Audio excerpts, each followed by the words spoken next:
Hola hermanos, buenas tardes, el Señor les bendiga. Vamos a continuar el día de hoy con la carta de Santiago y vamos a estudiar los versículos del versículo 9 al 11.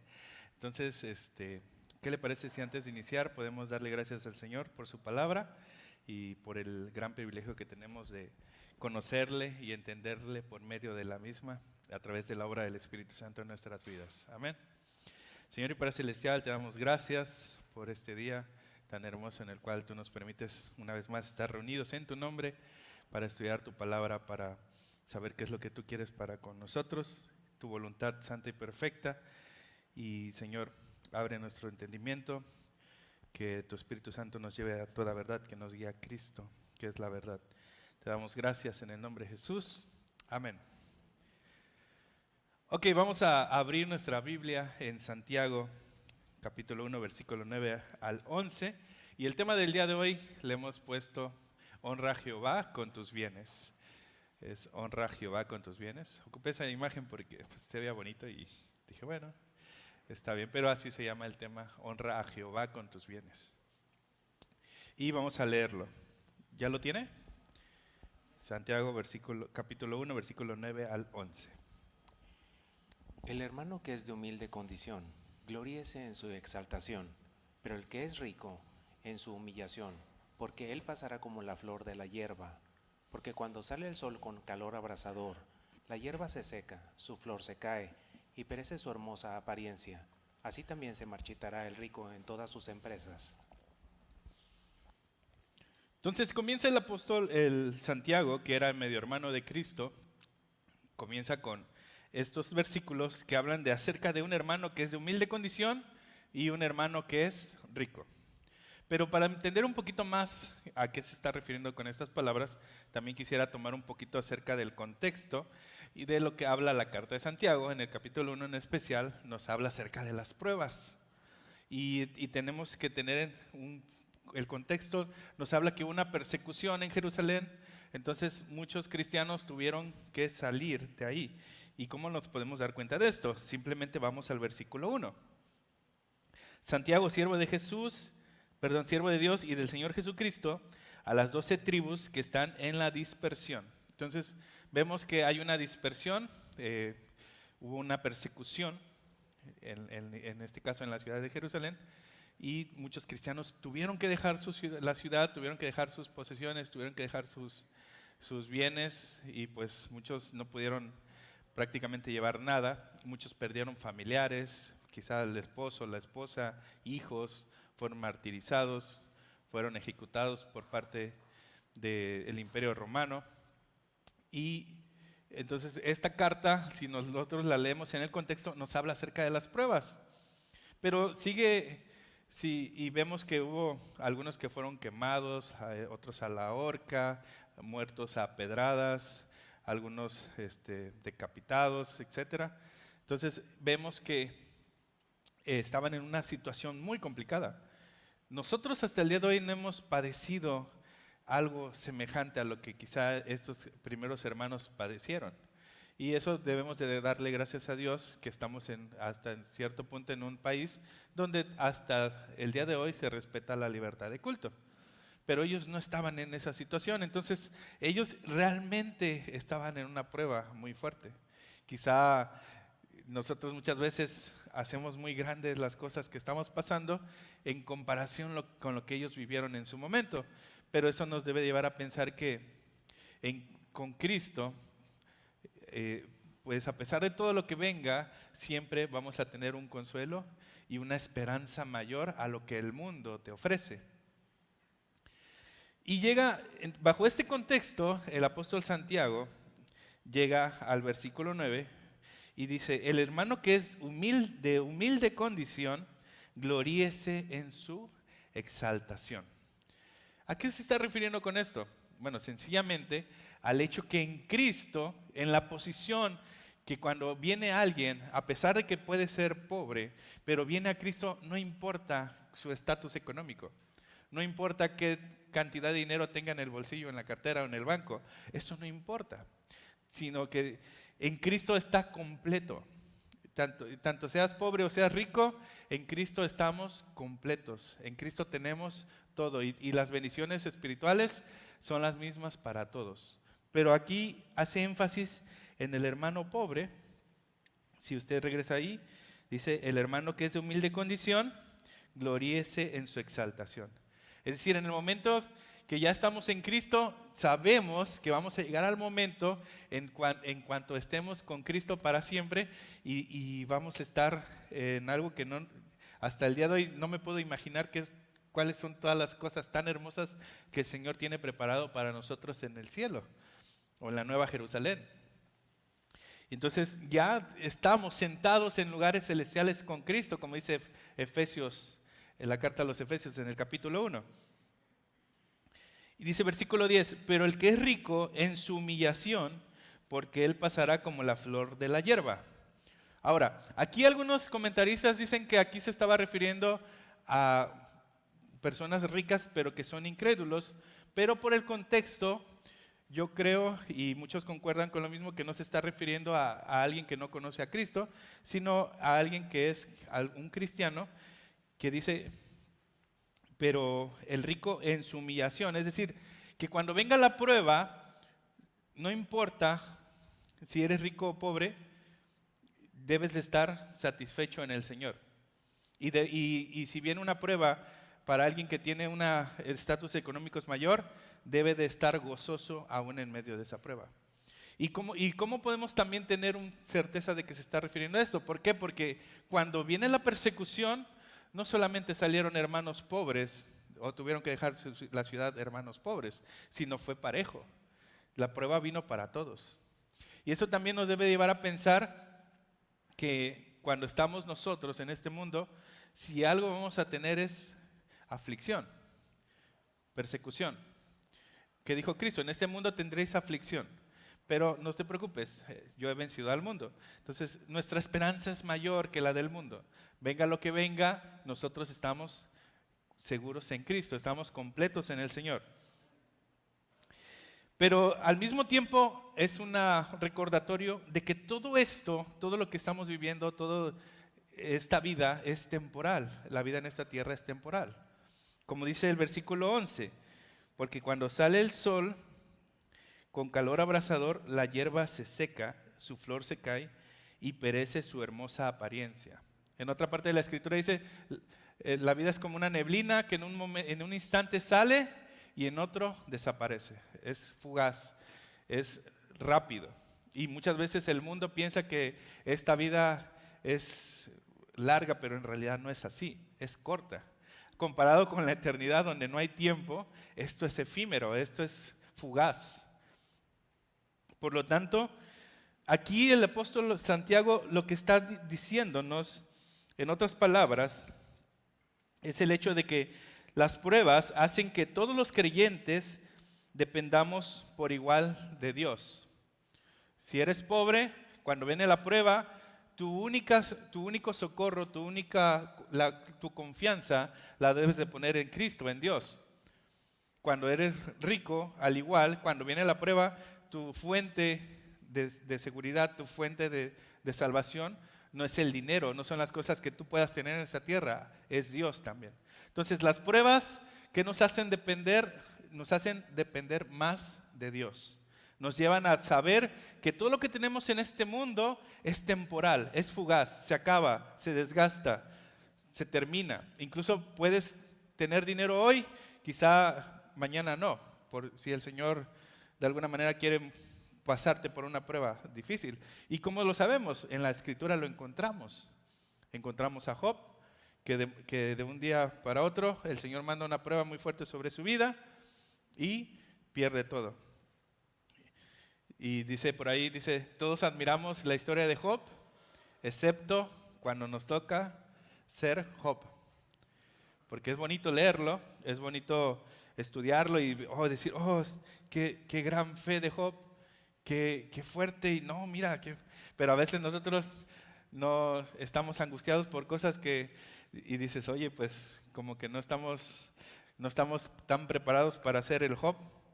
Pero pues el Señor tiene misericordia de nosotros y nos hace crecer. Así que entonces no importa si eres rico o pobre, en la iglesia no existe el estatus socioeconómico. Todos somos iguales, todos tenemos una posición en Cristo estamos completos y no importa eso.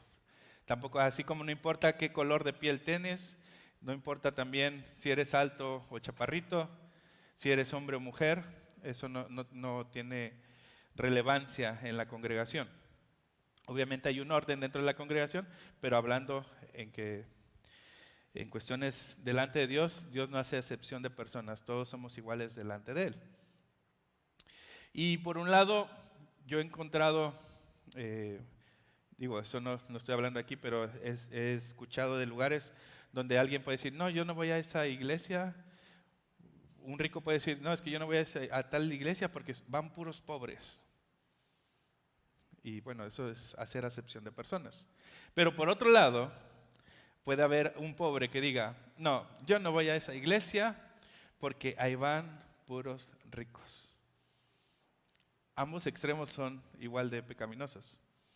Porque al final, cuando el pobre dice, no, yo no voy a tal lugar porque ahí van puros ricos, está discriminando y está haciendo acepción de personas también. Entonces, tengamos cuidado de no caer en ambos extremos. No, en delante de Dios todos somos iguales en cuestión de estatus socioeconómico. Y no porque seas pobre te sientas menos, dice, como dice aquí el texto, el hermano de humilde condición gloríese en su exaltación, en lo que Cristo le ha dado.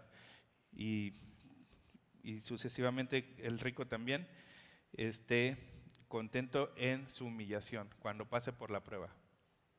Entonces, no tenemos que hacer acepción de personas. En cambio, debemos hacer tesoros en el cielo. Tenemos que estar contentos con lo que Dios nos da, pero no solamente quedarnos ahí, sino tenemos que ir avanzando, tenemos una misión, tenemos que evangelizar, tenemos que vivir conforme a lo que Dios estableció en su palabra y hagamos tesoros en el cielo. Recordemos que un día vamos a estar en el tribunal de Cristo entregando cuentas por todo lo que hicimos mientras estuvimos en la carne.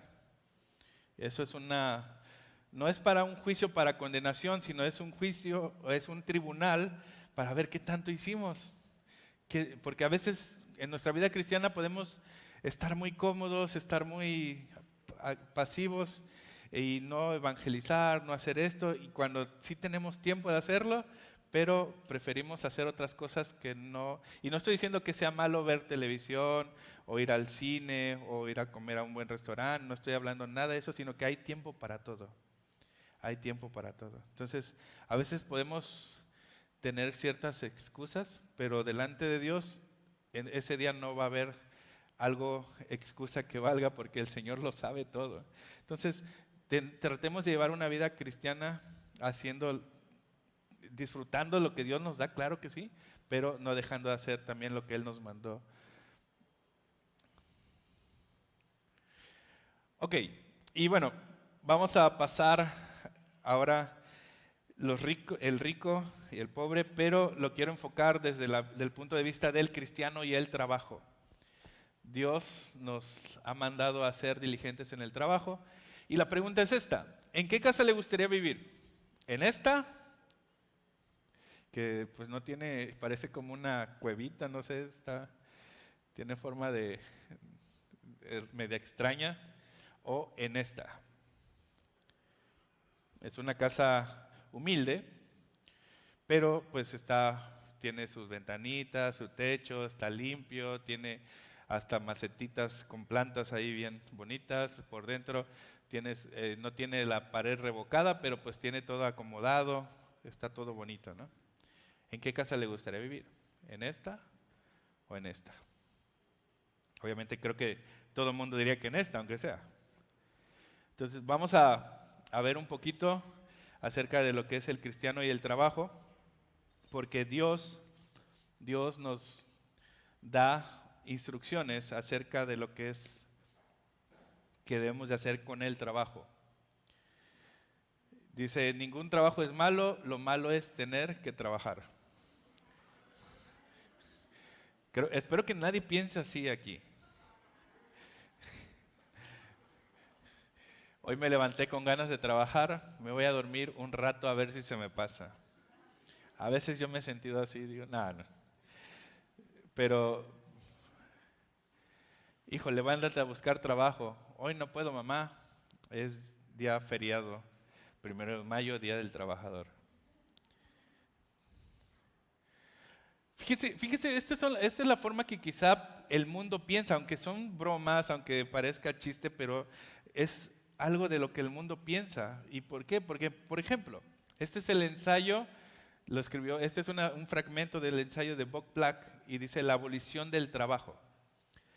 Y dices, oye, es un ensayo, es alguien que supuestamente sabe de lo que está hablando. Y él dice lo siguiente: nadie debe trabajar nunca. El trabajo es la fuente de casi toda la miseria en el mundo. Casi cualquier mal que quisieras nombrar viene del trabajo o de vivir en un mundo diseñado para el trabajo. Para dejar de sufrir, dice él, tenemos que dejar de trabajar.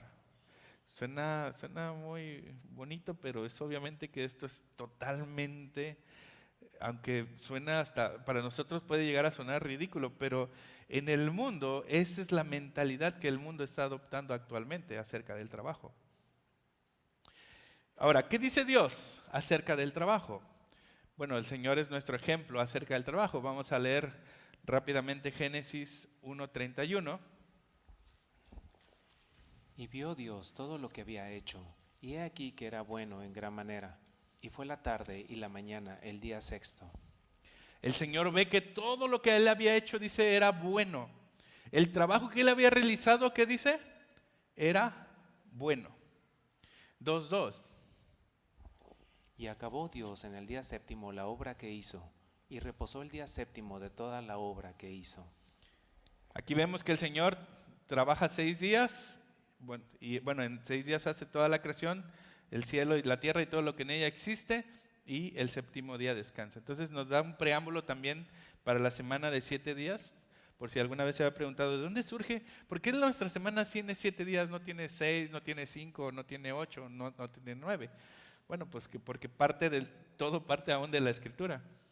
El mundo, ha habido gobernantes que han querido hacer semanas de 8, de 9 días y pues terminó en un desastre, porque el Señor rige todo aún en estas cosas que dices, oye, nunca me lo había preguntado, ¿por qué tiene 7 días la semana?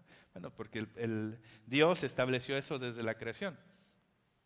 Entonces Él nos muestra que Él trabajó, o que Él hizo todo en 6 días, el séptimo día descansó. Esto también nos da un preámbulo, nos marca un patrón para nosotros en nuestra vida cristiana de trabajar y también tener un día en el cual podamos congregarnos, podamos estar aprendiendo de la palabra, podemos estar alabando al Señor, digo, fuera de lo que es también en nuestra vida diaria, pero hablando como iglesia.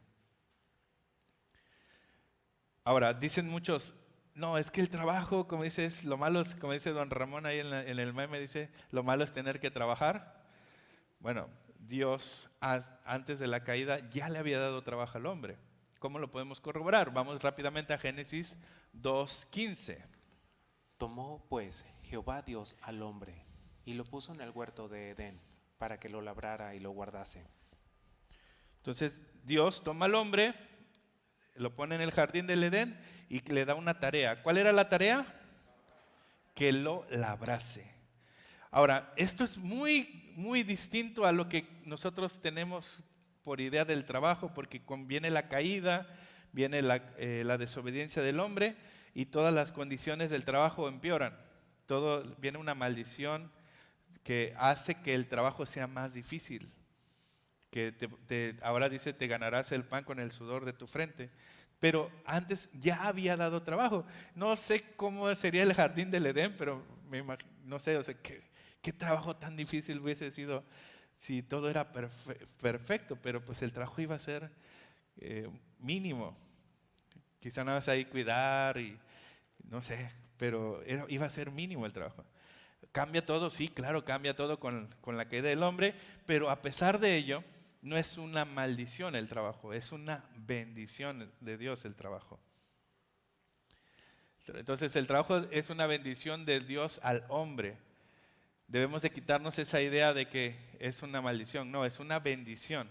Sí cambiaron las condiciones, pero eso no deja de ser una bendición de Dios. Entonces, a pesar del trabajo que tengas actualmente, dale gracias al Señor por lo que Él te ha dado actualmente. Porque de esa manera Él te provee para ti y los tuyos. Dios nos sustenta por medio de nuestro trabajo. Vamos a leer Salmo 128, 1 al 2 y Eclesiastés 3, 12 al 13. Bienaventurado todo aquel que teme a Jehová, que anda en sus caminos. Cuando comieres el trabajo de tus manos, bienaventurado serás y te irá bien. Entonces dice, cuando comieres el trabajo de tus manos, serás bienaventurado. Estarás feliz cuando tú, con lo que tú haces, de lo que tú haces comas, estarás feliz. Eclesiastés 3:12, por favor. Yo he conocido que no hay para ellos cosa mejor que alegrarse y hacer bien en su vida, y también que es don de Dios que todo hombre coma y beba, y goce el bien de toda su labor. Fíjense, dice aquí que es don de Dios que el hombre coma y beba de lo que hace, de su labor. ¿Qué es un don? Es un regalo de Dios. Por lo tanto, el hecho de que alguien coma y beba de su trabajo es un regalo de Dios. Eclesiastés lo deja muy claro. Ahora, nuestro trabajo da gloria a Dios. Aparte de que es una bendición del Señor, eso también trae gloria a su nombre. Dice Romanos 13:6, dice, y todo lo que hagas, hacedlo como para el Señor. Entonces, eso incluye el área de nuestro trabajo, la esfera de nuestro trabajo. Y Colosenses 3:23, por favor. Y todo lo que hagáis, hacedlo de corazón, como para el Señor, y no para los hombres. Entonces, todo lo que hacemos es como si fuese para Dios. ¿Por qué? Porque en nuestro trabajo demostramos también con nuestras actitudes cómo somos. Nuestra vida cristiana, no solamente somos cristianos aquí en la iglesia, sino somos cristianos en todo lugar. Así debería de ser. Entonces, algo que nos debe de poner a pensar es cómo estamos actuando en nuestro trabajo. ¿Qué ejemplo estamos dando a los demás por medio de nuestro trabajo? ¿Cómo lo estamos haciendo? Y pues eso debe de hacernos reflexionar acerca de que estamos dando gloria a Dios aún en nuestro trabajo, en todo lo que hacemos. Por lo tanto, pues debemos de también ser diligentes en el trabajo. Y no importa qué trabajo tengas, todo trabajo a los ojos del Señor es digno, siempre y cuando sea algo que no transgreda algún mandamiento del Señor. Entonces, si eres un mesero, un carpintero, barrendero, contador, médico, que sea, todo trabajo es digno delante de los ojos del Señor. Antes no se consideraba así. ¿Cómo fue que cambió esto? Cuando viene la Reforma Protestante en el año 1521, cuando Martín Lutero pone las 95 tesis, antes de eso, decían que había trabajos más importantes que otros. Cuando la gente comienza a leer la Escritura, comienza a leer la Biblia, todo eso cambia y entonces se valora de igual manera los trabajos. Es por eso que los países que son ricos son hasta los trabajos que aquí son, dicen, no, ¿cómo vas a hacer eso? Pues allá son mejor pagados. Porque de alguna manera, cuando los principios bíblicos se establecen en una nación, todo cambia. Tristemente en México nunca hemos tenido gobernantes que se basen o pongan las bases del país bajo principios bíblicos, así como fue Estados Unidos, por ejemplo, que Estados Unidos fue creado bajo principios bíblicos y eso permite el desarrollo de una nación. En cambio, aquí en América, todo lo que es la Hispanoamérica es al revés, quieren que el gobierno le resuelva la vida a la gente y eso siempre va a terminar en una desgracia para las naciones. Por eso que nunca van a salir de pobres las naciones mientras no pongan los principios que vayan conforme a la Escritura. Así que no espere que venga un presidente y algo, la misma gente tiene que empezar a hacerlo. Y obviamente nosotros como cristianos somos parte de la luz que puede mostrar lo que Dios quiere aún para las naciones. Ok, otra de las cosas que el Señor quiere que podamos hacer por medio de nuestro trabajo es ahorrar. Dice Proverbios 13:11, el dinero mal habido pronto se acaba, quien ahorra poco a poco se enriquece. Entonces, el Señor en su vasta sabiduría nos lleva ¿a qué? A tener un ahorro. Ejemplos, por ejemplo, tenemos a José cuando está en Egipto.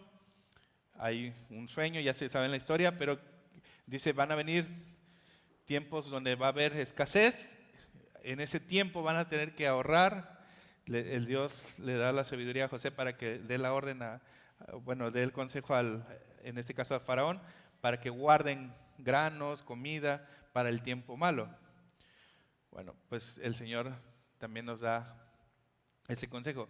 Ahora, la diferencia entre ahorrar y atesorar. Ahorrar es reservar para una necesidad futura. Atesorar es acrecentar los recursos movido por la codicia o la avaricia. Entonces, nosotros no nos guiamos, no tenemos nuestro corazón en las riquezas. Tenemos la sabiduría para saber ahorrar, pero no estamos a expensas de que, es que tengo aquí mis 10,000 pesos, que estos 10,000 pesos, cuando venga algo malo, aquí tengo mi dinerito y este dinerito me va a salvar la vida. No, nosotros como cristianos en todo momento, ¿de quién dependemos? De Dios. Seas pobre o rico, ¿de quién dependes? De Dios. Entonces, nunca tenemos que tener nuestra mirada en las riquezas, siempre nuestra mirada en Cristo. No os hagáis tesoros en la tierra donde la polilla y el orín corrompen y donde los ladrones minan y hurtan, sino haceos tesoros en el cielo donde la polilla ni el orín corrompen, no se oxida. Allá no hay ladrones también que te van a ir a robar, porque donde esté vuestro tesoro, allí estará también vuestro corazón. Y el Señor nos da, utilizando a las hormigas, dice, observa la hormiga, oh perezoso, mira sus caminos y sé sabio, la cual no teniendo capitán, ni gobernador, ni soberano, prepara su comida y en el tiempo de la siega guarda su sustento.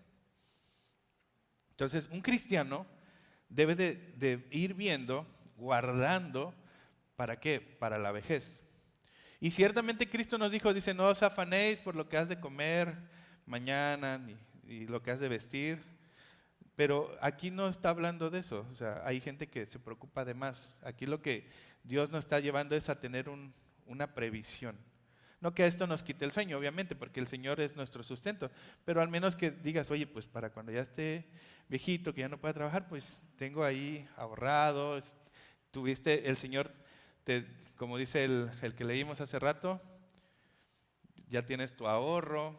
Quien ahorra poco a poco se enriquece, te estás preparando, etcétera. O sea, entonces el Señor nos da sabiduría aún para estas cosas. Y tristemente el mundo, ¿se me ayudan por favor? Se fue. A ver, ahí está. La siguiente. Se atoró. A veces falla porque estamos en vivo. Otra, por favor. Bueno, a veces el mundo, por ejemplo, en la imagen vemos a alguien pidiendo, pues no tiene la suficiente sabiduría, por X o Y cosa, pues tiene necesidad, pero nosotros, pues el Señor yo creo que nos ha dado sabiduría para ir previendo estas situaciones también. Y no estoy diciendo que no debemos ayudar, no, sino que como nosotros como cristianos, que el Señor nos ha dado un entendimiento, prepararnos también para eso. Como dice el perezoso, dice, prepara su comida antes de la siega. En la siega, perdón, antes de que venga el invierno. Gracias, hermano.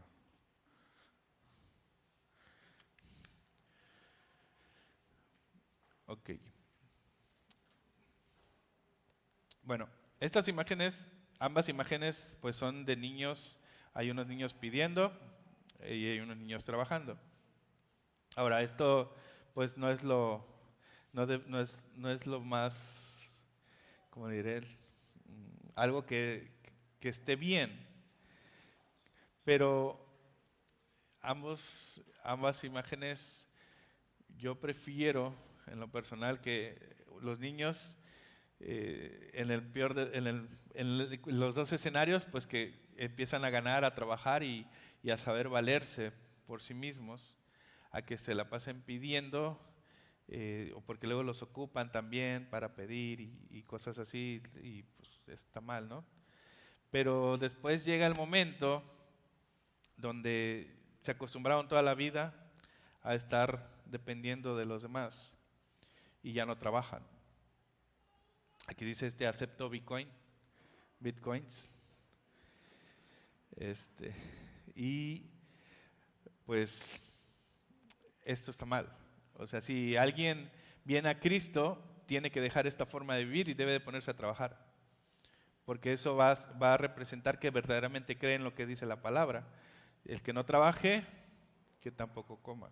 Por lo tanto, una persona que es indigente y viene a Cristo va a tener que cambiar su vida y va a tener que dejar de tener esa mentalidad, porque va en contra de lo que la Escritura dice. Es más, 6 días trabajarás, entonces ahí están en los 10 mandamientos también. Si no hay pan para los pobres, no habrá paz para los ricos. Se acostumbran tanto que quieren que los ricos los mantengan, pero este tipo de pensamiento es totalmente diabólico. Va en contra también de lo que la Escritura dice. El cristiano no está esperando a que alguien lo mantenga. No estamos esperando a que el gobierno te dé dinero, te dé planes, te dé la justicia social, como actualmente se menciona en muchos discursos. La mentada justicia social, eso no existe en la Biblia. Es más, el Señor va a darle a cada quien conforme trabajó. ¿Cómo lo sabemos? La parábola de los talentos. A uno le da 1 talento, a otro le da 3 y a otro le da 5. Y se vayan y dice el que tuvo 5 ganó otros 5 talentos, el que tuvo 3 ganó otros 3 y el que le dio 1 dice, no, yo fui y lo escondí, no ganó nada. Bueno, le dice, dame el que tienes y se lo dio al que tenía 10. Entonces el Señor nos manda a ser productivos, a no estar dependiendo de alguien, a no estar esperando que el gobierno te resuelva la vida. Eso va en contra de la cosmovisión cristiana. Nosotros dependemos del Señor y el Señor nos da las cosas, sí, para que la disfrutemos, pero que seamos diligentes en el trabajo. Ahí decía otra palabra, pero la borré porque cuando esto lo puse en Calvary Zapata y le hicieron a algunos, y pues así nos decían, creo los niños, las mamás de chiquitos, a los flojos les decíamos que te mantenga el gobierno, porque creíamos que eso nunca iba a suceder. Pero esa es la desgracia de las naciones y es el pensamiento que prácticamente está dañando a toda nuestra sociedad. No dependemos del gobierno, dependemos del Señor. ¿Y por qué decimos esto? Fíjense, Efesios 4:28 lo dice claramente. El que hurtaba, no hurte más, sino trabaje, haciendo con sus manos lo que es bueno, para que tenga que compartir con el que padece necesidad.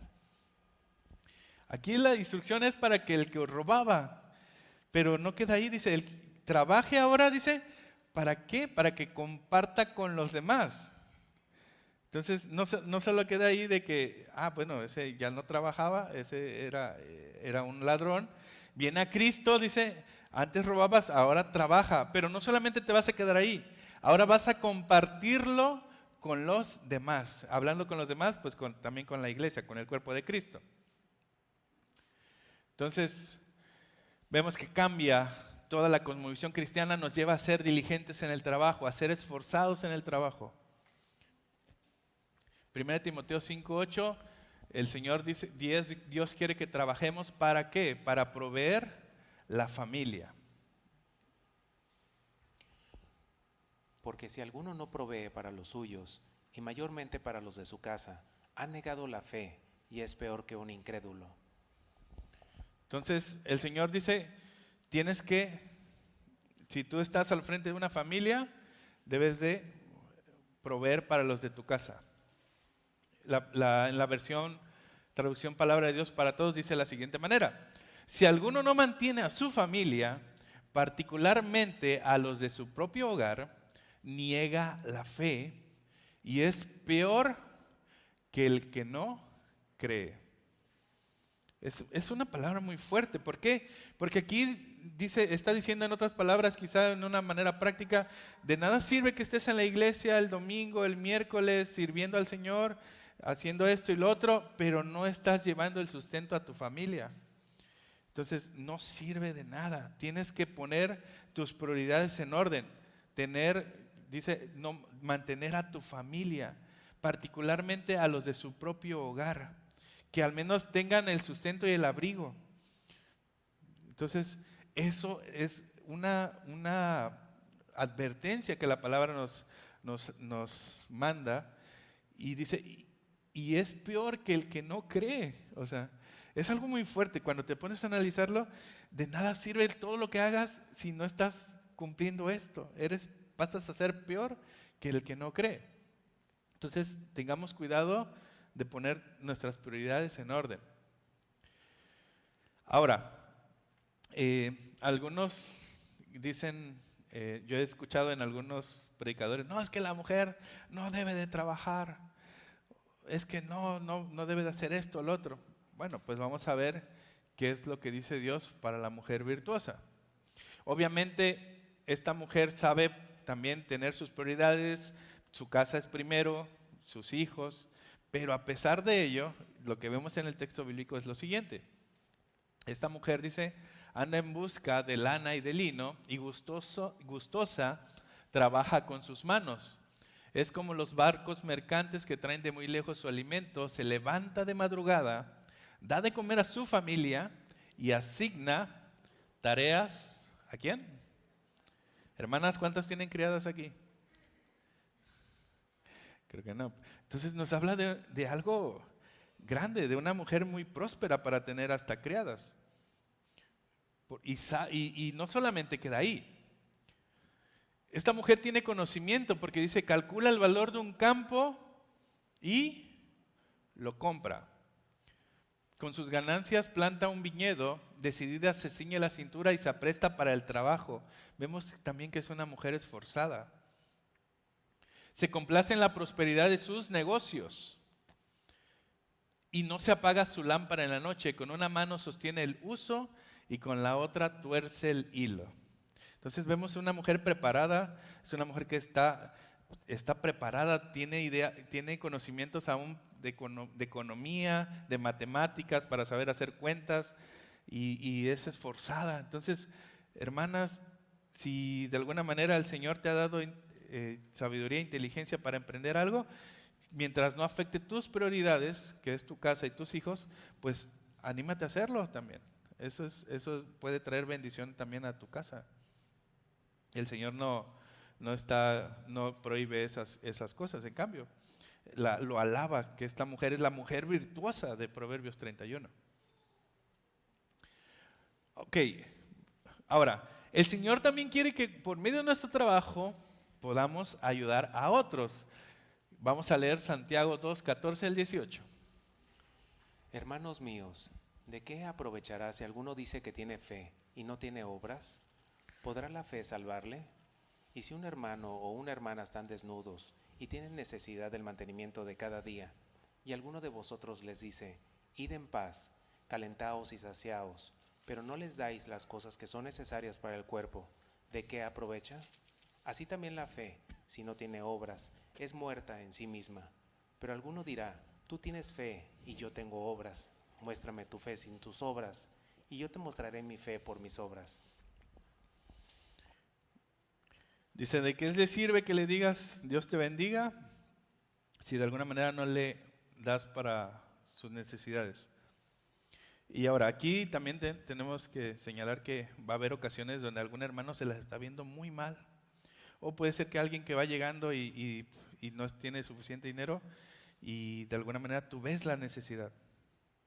Y nosotros a veces nos podemos llegar a hacer la vista gorda y hacer como que no nos damos cuenta, pero pues es lo que aquí son palabras muy fuertes. Dice, yo muéstrame tu fe sin tus obras y yo te mostraré mi fe por mis obras.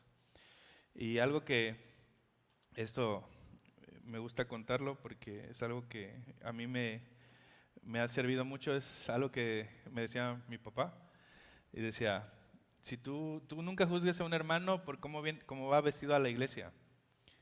Si ves que ya con sus guaraches viejitos o su camisa rota, dice, nunca lo juzgues.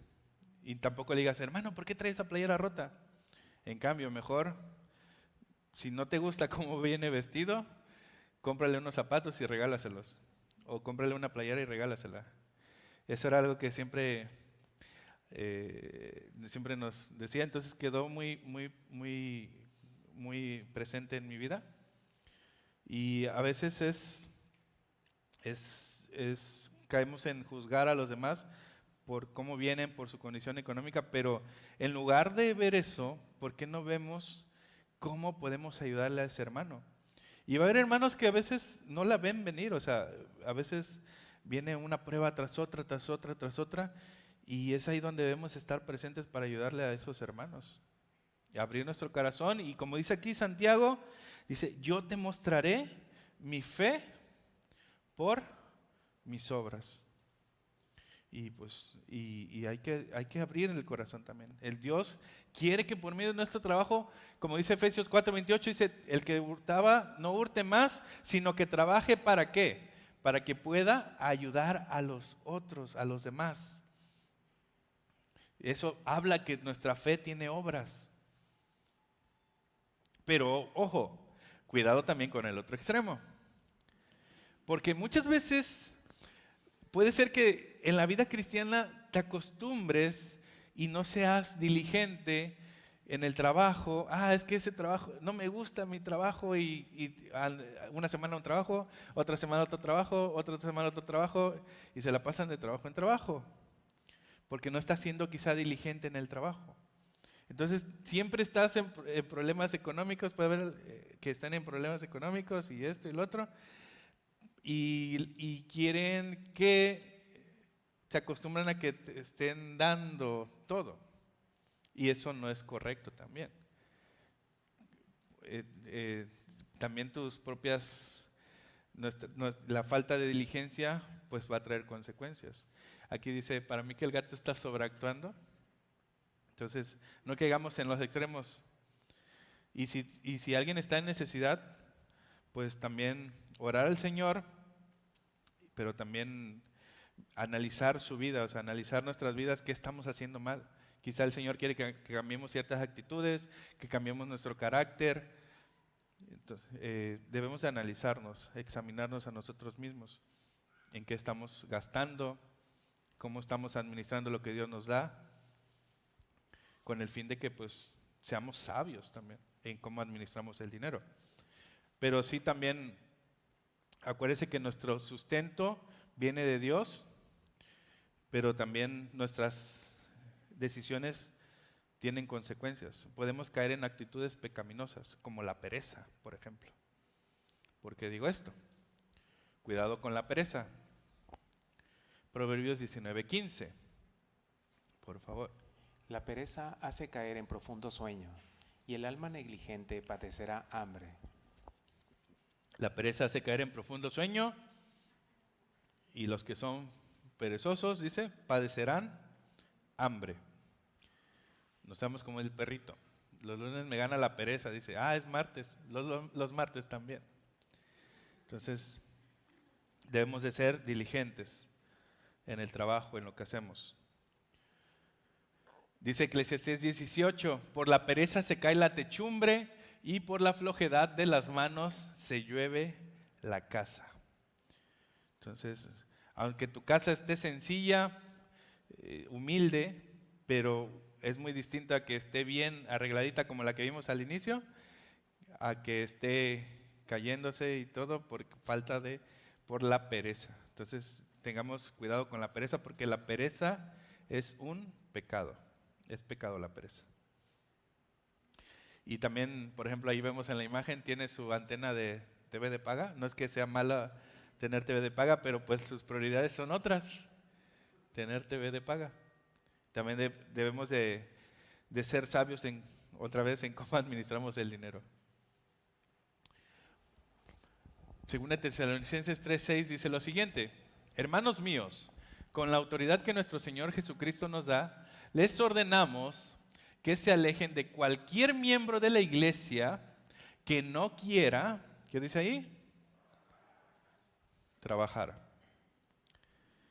El apóstol Pablo aquí fue muy, muy duro. Dicen que no quiera trabajar ni viva de acuerdo con la enseñanza que les dimos. Ahora, aquí hay un contexto, más adelante lo vamos a ver, por qué estos hermanos no querían trabajar. Dice, ¿ustedes saben cómo deben vivir para seguir nuestro ejemplo? Dice el apóstol Pablo, nunca estuvimos entre ustedes sin hacer nada.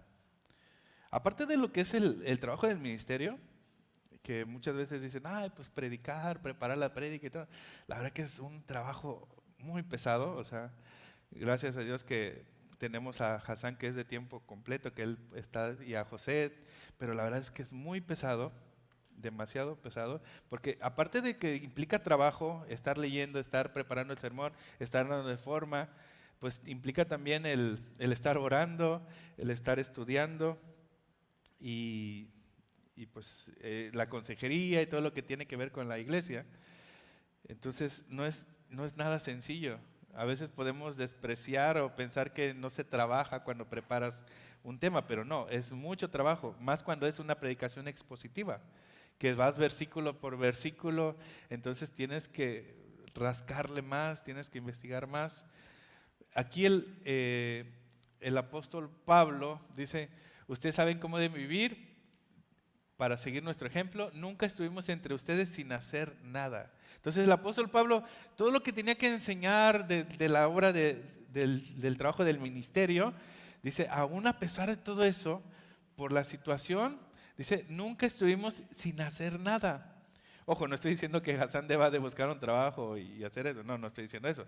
Estoy poniendo, es el ejemplo de la Biblia. Incluso, qué bueno, gloria a Dios porque tenemos a alguien que está de tiempo completo y más como José, y esperamos que puedan agregarse más.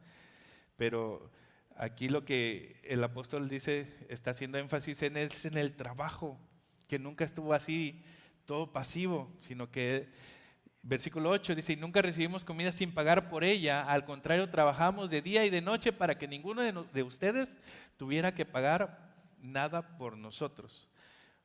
Era un contexto distinto, ahí había muchas necesidades, pero no estaban de flojos. Versículo 9, fíjense, aquí está lo que digo. En realidad teníamos derecho a pedirles que nos ayudaran, pero preferimos trabajar para ganarnos el pan y así darles un ejemplo a seguir. Cuando estábamos con ustedes les decíamos que quien no quiera trabajar tampoco tiene derecho a ¿qué? A comer. Pero nos hemos enterado de que hay entre ustedes algunos que no quieren trabajar y que se la pasan metiéndose en asuntos ajenos. Bueno, ese era el contexto. ¿Por qué no querían trabajar? Aparte que no trabajaban, andaban de chismosos. Entonces, eso es pecado. O sea, andaban sin hacer nada, se andaban metiendo en otros asuntos, causando conflictos y disensiones, pleitos, peleas, andando hablando de los hermanos. Mira, el hermano, pues, sí, pues no hacía nada, pues tenía mucho tiempo libre. El tiempo libre, decía un predicador, dice, el ocio es el amigo perfecto del diablo, cuando tenía mucho tiempo libre. Versículo 12, a esas personas les llamamos la atención y con la autoridad que el Señor Jesucristo nos da, les ordenamos que trabajen para ganarse la vida y que dejen de molestar a los demás. En cuanto a ustedes, hermanos, no se cansen de hacer el bien. Aléjense de cualquier miembro de la iglesia que no obedezca lo que ordenamos en esta carta para que le dé vergüenza, pero no lo traten como a un enemigo, sino repréndanlo como a un hermano. O sea, debemos de tener amor a pesar de ello, pero sí decirle, hermano, eso no está bien, tienes que buscar un trabajo, tienes que ser esforzado, tienes que ser diligente, tienes que se vea que eres un cristiano. Ok, y por último, Dios quiere que tengamos, por medio de nuestro trabajo, para que demos para su obra. Y cabe señalar que a pesar de todos los abusos que ha habido de predicadores que manipulan, que hacen gritos, shows y hacen todo circo, maroma y teatro para que den dinero, pues eso no implica y no quita que Dios sí quiere que sea glorificado por medio de nuestros bienes. Que Él le agrada cuando nosotros, de lo que Él nos dio, nosotros podemos desprendernos de las cosas. Porque como ya estudiamos ahorita todo lo que vimos, no solamente el Señor nos da las cosas para que las disfrutemos, sino también para ayudar a los demás. Dios, dice la Escritura, dice, Él nos da todas las cosas para que las disfrutemos. Ir de vacaciones, comer en un buen restaurante con tu pareja, con tus hijos. Comprarte una casa, comprarte un carro, son cosas que Dios nos da. ¿Para qué? Para que las disfrutemos y gloria a Dios. Pero no queda ahí. El Señor quiere también que lo compartamos con los demás. Y no queda ahí. El Señor también quiere que demos para su obra. 2 Corintios 9:6 dice lo siguiente, en adelante. Recuerden esto, el que siembra poco cosecha poco, pero el que siembra mucho cosecha mucho. Cada uno debe dar lo que en su corazón ha decidido dar y no lo haga con tristeza ni por obligación. En otras palabras, nosotros nos damos, es que voy a dar para que el Señor me bendiga más porque es una obligación. No, dice, no lo hagas por obligación, hazlo por amor. Cristo dio todo por nosotros, Él dio la vida por nosotros, su vida por nosotros. Él pagó el precio por nuestros pecados. Eso es el 100%. En el Antiguo Testamento, Dios pedía el 10%. En el Nuevo Testamento, Cristo se entrega completamente por nosotros. En realidad, tendría que ser el 100%, pero el Señor, obviamente, Él de alguna manera tenemos que vivir, pero el mandamiento es dice, cada uno debe dar lo que en su corazón ha decidido dar. Y no lo haga con tristeza ni por obligación. Todo cristiano tiene un compromiso con Dios, que nace a partir del amor. No nace a partir de la tristeza ni por la obligación, ni por la necesidad, sino por el amor. Entonces, por eso es que aquí no pasa ni el plato, pasa a dar al frente. Cada quien ya apartó en la semana y están ahí los ofrenderos para echar y cada quien pasa sin hacer, es que voy a echar mi sobre y mírenme todos. No, el Señor lo sabe, pero que no se nos olvide que de esa manera la obra sigue avanzando. Se pueden también suplir ciertas necesidades para los hermanos que están en necesidad. Y qué bueno me alegro que cuando todos podemos ser partícipes de traer incluso una lata de atún o algo, pero hasta en esas cosas el Señor es glorificado por medio de nuestras obras. Y pues, versículo 8. Dios tiene el poder de darles más bendiciones de las que necesitan para que siempre tengan lo suficiente. ¿Para quién? Para ustedes, para nosotros. Y también, aquí está otra de las cosas que ya hemos hablado, para que puedan ayudar generosamente a toda buena causa. O sea, el Señor, aparte que nos da para que lo disfrutemos, dice, pues nos da para que podamos compartirlo con los demás. Y qué gran bendición. Como dijo Cristo, dice, es mejor dar que recibir. Es el versículo de los boxeadores. Es mejor dar que recibir, dice. No, a veces cuando, es algo que me acuerdo, porque siempre, cuando a veces estás esperando que alguien te dé las gracias o recibir algo, es que yo siempre doy, es que yo soy el que siempre da. ¿Y qué dijo Cristo? Es mejor dar que recibir. Así que acuérdense del versículo de los boxeadores. Es mejor dar que recibir. En el sentido de dar buenas cosas, no se vaya. Entonces, si no le dan las gracias, no importa. Es mejor dar que recibir. Es que ni siquiera me dio las gracias, le regalé una torta y un refresco. Da igual, que es mejor dar que recibir. Versículo 9, así dicen las Escrituras, Él dio generosamente a los pobres, su bondad durará para siempre. Dios es quien da la semilla al que siembra y el pan al que se alimenta. De igual manera, les dará a ustedes muchas semillas y las hará crecer para hacer una gran cosecha con la generosidad de ustedes. Versículo 11, ustedes tendrán toda clase de riquezas, ¿para qué? ¿Con qué fin? Para que puedan ser generosos. El enfoque no es en uno mismo. El enfoque es hacia los demás. La ofrenda que ustedes envíen con nosotros motivará a muchos a dar gracias a Dios.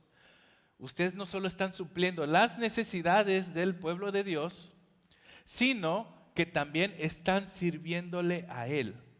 La ayuda que ustedes ofrezcan servirá para que muchos le den gracias a Dios. Entonces, vemos que el enfoque, sí, Dios nos da las cosas para que las disfrutemos, pero no queda ahí, va más allá, en ser generoso con los demás. Y eso incluye con la obra de Dios, obviamente, y con nuestros hermanos. Muchos alabarán a Dios porque se darán cuenta de que ustedes obedecen las buenas noticias que anuncian sobre Cristo. No solamente anunciamos, sino que lo hacemos, obedecemos. Ellos verán que ustedes comparten generosamente lo que tienen con ellos y con los demás. Ellos orarán por ustedes y desearán verlos gracias a la enorme bondad que Dios les ha mostrado a ustedes. Gracias a Dios por su ofrenda, no tenemos palabras para agradecerles, dice el apóstol Pablo. Entonces, wow, esto es la iglesia. No solamente es, pues sí, quiero que Dios me bendiga, ya, bendíceme Señor, bendíceme Señor. Es que no quiero más trabajo. No, sí, bendíceme, pero ahí va para los demás también. Ese es el enfoque, no es el enfoque en nosotros mismos, también es el enfoque en todo lo demás, en la iglesia, en los hermanos, en el que pasa necesidad, en la viuda, en el huérfano. Y volviendo al Santiago, tanto pobres y ricos dependemos de Dios en toda situación. No tener nuestra mirada en las riquezas. Ciertamente el Señor nos da las cosas para que las disfrutemos. Y si el Señor nos bendice, no es para servirnos a nosotros mismos, también servimos a los demás con nuestros bienes. Seamos generosos con los demás. Estemos atentos a las necesidades de los demás y seamos de bendición. Mostremos nuestra fe por nuestras obras. No es un regaño, es una exhortación. Hermanos, anímese. No nos enfoquemos tanto en nosotros mismos, sino que veamos más adelante. A veces nos preguntamos, ¿por qué tal iglesia tiene tantas cosas y tiene esto y lo otro y grandes? Porque puede ser que han aprendido a despojarse y en eso el Señor los ha bendecido.